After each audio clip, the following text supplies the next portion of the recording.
Bonjour et bienvenue sur une nouvelle vidéo sur ma chaîne YouTube, la chaîne du Frussien. Et le Frussien, c'est moi Alexandre, et sur cette chaîne YouTube je vous parle de la Russie d'aujourd'hui. La Russie d'aujourd'hui dans toutes ses réalités, ses contradictions. Russie, pays dans lequel je vis et travaille depuis maintenant 16 ans, et dans lequel je dirige un cabinet de conseil en ressources humaines et recrutement. Et la Russie, c'est aussi un pays dans lequel j'accompagne les particuliers, les gens qui ont des projets de vie et de travail en Russie. Je les accompagne par le biais du module Ruspatriation. La Ruspatriation qui me permet de créer des parcours d'immigration en fait et d'expatriation en Russie. Donc je mettrai dans le descriptif de la vidéo le lien vers la Ruspatriation. Et puis à ce titre, j'ai écrit un livre blanc sur la Russie, il est gratuit, vous pouvez le télécharger, le lire, le commenter, m'écrire, me dire ce que vous en pensez. Un livre blanc qui décrit la Russie d'aujourd'hui. Donc je mettrai aussi le lien dans le descriptif de la vidéo. Et vous pouvez vous abonner à ma newsletter Le Rêve Russe, qui est une newsletter que j'écris en fait tous les mardis. La newsletter Le Rêve Russe dans lequel je parle de Russie. Voilà, donc aujourd'hui une petite vidéo, on est dimanche matin. Je vais accompagner des clients qui visitent la Russie. Une petite vidéo pour vous parler de ce qui s'est passé en fait, l'attentat qu'il y a eu à Moscou, des conséquences, de ce que j'en pense, de ce qu'il faut en comprendre en fait. Donc vous avez vu une attaque terroriste. Alors techniquement sur le mode Bataclan, avec des hommes armés qui ont attaqué une grande zone de concert qui est au nord-ouest de Moscou, qui était pleine vendredi soir. Et ils sont rentrés armés, ils ont garé une voiture, ils ont attaqué la sécurité, ils ont tué les agents de sécu. Après ils sont rentrés, ils ont abattu des gens, des civils, des femmes, des enfants. Voilà. Et après, ils ont fait détonner un engin explosif, ce qui leur a permis de faire effondrer le toit du bâtiment, une grande partie du toit. Et ensuite, ils ont pris la fuite. Ils ont pris la fuite vers la frontière ukrainienne, vers la zone de Bryansk. Et là, ils se sont fait intercepter par les forces de l'ordre qui voulaient les capturer vivants en fait. Bien entendu. Donc, ils ont arrêté des ressortissants du Tadjikistan, des pays d'Asie centrale, donc des gens qui étaient assez, on va dire, assez primitifs, mais formés à l'art opératif de guerre et au maniement des armes. Et en fait, tout le monde a pensé que c'était un attentat sur motivation purement religieuse. Moi j'ai un doute. J'ai un doute parce que dans ces cas-là, comme ça a été le cas au Bataclan, ils font des opérations suicides, ils meurent sur place. Et en tout cas, ils tentent pas de repartir en vie et de récupérer de l'argent qui leur a été promis en fait pour réaliser ça. Donc faut savoir qu'en fait, des deux côtés, côté russe et côté ukrainien, il y a énormément d'étrangers qui combattent, de plus en plus en fait. Donc on parle beaucoup des mercenaires français récemment, on a beaucoup parlé des mercenaires polonais, etc. Mais en fait, il y a énormément de gens d'Amérique centrale, il y a énormément de gens des républiques d'Asie centrale qui combattent aussi, des deux côtés. Enfin, des gens d'Amérique centrale, c'est beaucoup du côté ukrainien. Il y a énormément il y a des Cubains côté russe quand même. Il y a des Indiens, on a vu récemment côté russe. Il y a des combattants d'Afrique.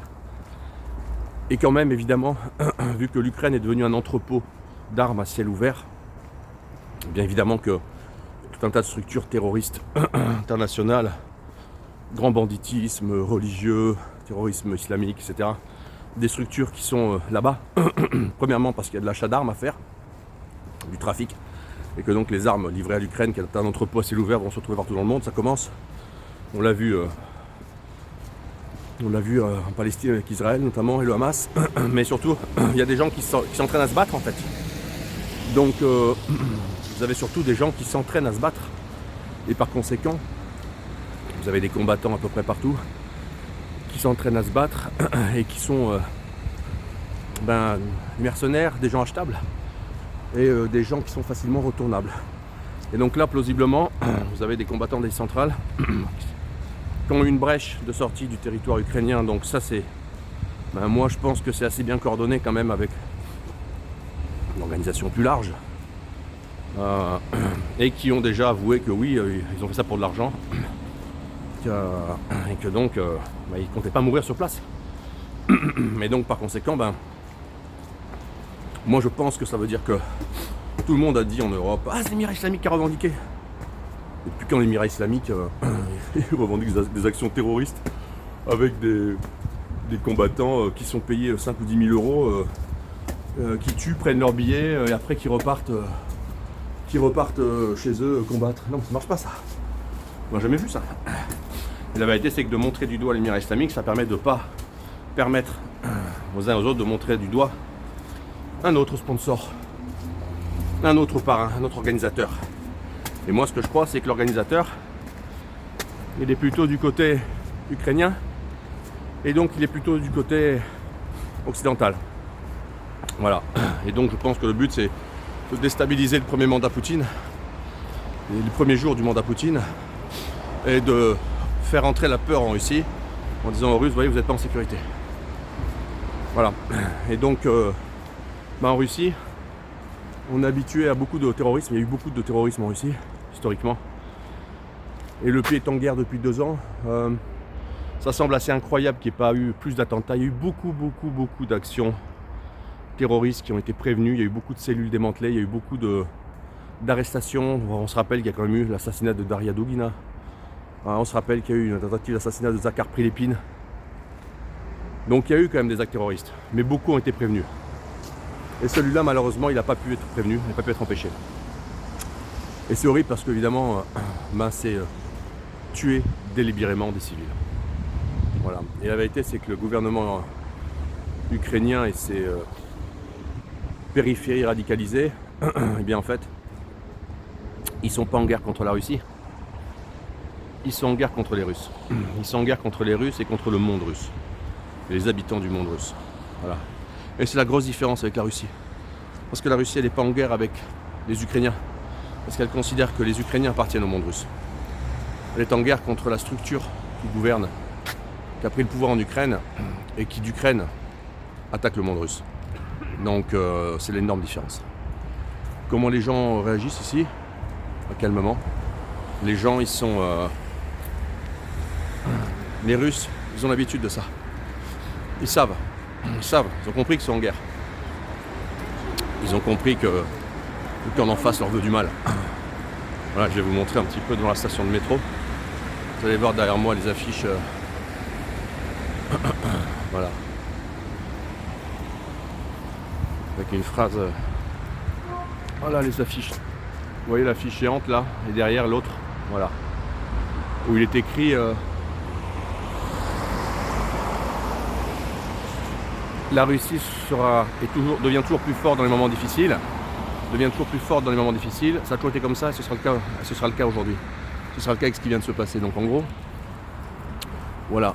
La leçon c'est on serre les dents, on tient le choc, la Russie est forte et les gens qui ont fait ça seront punis. Alors, qu'est-ce que ça veut dire? Ben oui, ça veut dire que vous vous ruspatriez dans un pays qui est en guerre. Et vous vous ruspatriez dans un pays qui est attaqué.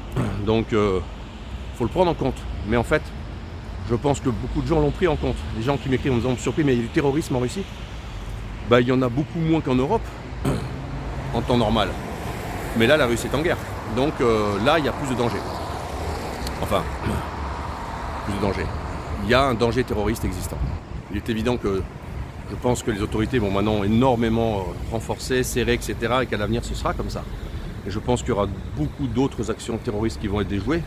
Mais il y aura sans doute, inévitablement, statistiquement, des actions terroristes qui vont, malheureusement, qui vont se réaliser. Donc de toute façon, dans les années qui viennent, la Russie, dans le temps qu'elle est en conflit, et peut-être même après la fin du conflit, la Russie sera soumise à un risque terroriste. Oui, c'est des zones stratégiques qui sont visées, oui, c'est Moscou. Donc, oui, il y a un risque. Vous devez le savoir, regardez à moi aussi là. Voilà, donc toute la ville en fait, dans toute la ville vous avez des affiches comme ça. Est-ce que ça veut dire qu'il ne faut pas venir en Russie? Ça c'est un choix personnel. Mais de toute façon, Vous pouvez aussi rester en Europe et sans être en guerre, vous exposez statistiquement au risque terroriste et au risque sécuritaire. La différence est qu'en Russie, il y a peut-être le risque terroriste croissant actuellement dans le cadre du conflit, mais il n'y a pas de risque sécuritaire au sens de la vie de tous les jours. Donc c'est une statistique. C'est une statistique, c'est un coup du hasard, du destin. Mais oui, c'est quelque chose qu'il faut prendre en considération. En tous les cas, moi je vous conseille quand même de venir visiter la Russie, de venir voir la Russie et de réfléchir sur la longue durée à votre projet russe. C'est tout pour aujourd'hui, c'était une petite vidéo sur l'actualité puisque plusieurs personnes me l'ont demandé. Donc voilà, je vous laisse, abonnez-vous à cette chaîne, partagez cette vidéo, écrivez-moi, téléchargez et lisez mon livre blanc, abonnez-vous à ma newsletter et suivez-moi sur les réseaux sociaux et moi je vous dis à très bientôt pour une nouvelle vidéo sur la chaîne de Frucien.